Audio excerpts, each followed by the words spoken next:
ஆட்சி அமைந்தவுடன் இந்த திட்டங்களை எல்லாம் அறிவித்து பாரம்பரிய நெல்லுகளுக்கு மட்டுமே பல திட்டங்களை அறிவித்து அதை பாதுகாத்து அடுத்தடுத்த விவசாயிகளுக்கு இன்னும் எக்ஸ்பேண்ட் பண்ணுவாங்க, பல பேருக்கு கொண்டு போய் சேர்த்தாங்க.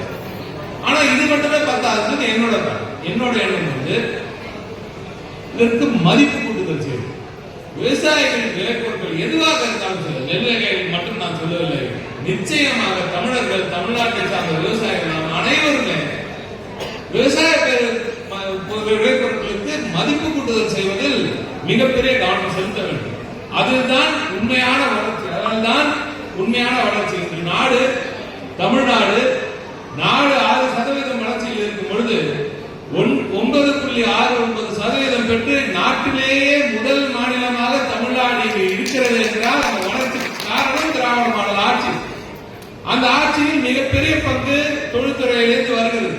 ஆனால் அடிப்படையில் பிரைமரி செக்டர் என்று கூறுகிறார்களே, பிரைமரி செக்டர் அக்ரிகல்ச்சர் செக்டர்ல இருந்து இன்னும் அதிகமாக வர வேண்டும் என்றால் அக்ரிகல்ச்சர் செக்டர்ல இருந்து வர அந்த ப்ராடியூஸ் என்பது அந்த விளைபொருள் எதுவாக இருந்தாலும் அது மாம்பழமாக இருந்தாலும் சரி, இல்லை நெல்லாக இருந்தது, எல்லாமே அப்படியே கொண்டு போய் நம்ம இருக்குது.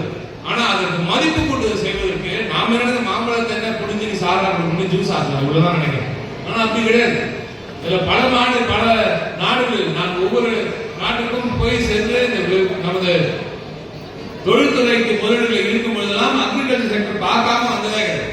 இந்த முறை வியட்நாம்ல போய் பார்க்க மாம்பழத்தை வெறும் ட்ரை பண்ணி அதை பேக் செஞ்சு அது ஒரு மதிப்பு கொடுக்குறது.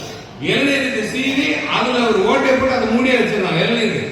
அது அப்படி இல்லைன்னா இன்னைக்கு பதிவு போடலான்னு இருக்கேன். இது பார்க்கறதுக்கு கொஞ்சம் வித்தியாசமா இருக்கும். ஆனா அப்ப அது சரின்னு நான் சொல்ல வரல. பல பேர் இயற்கை விவசாயிகள் அதை ஒத்துக்கொள்ள மாட்டார்கள். நாமளும் ஒரு சிலது கொஞ்சம் அது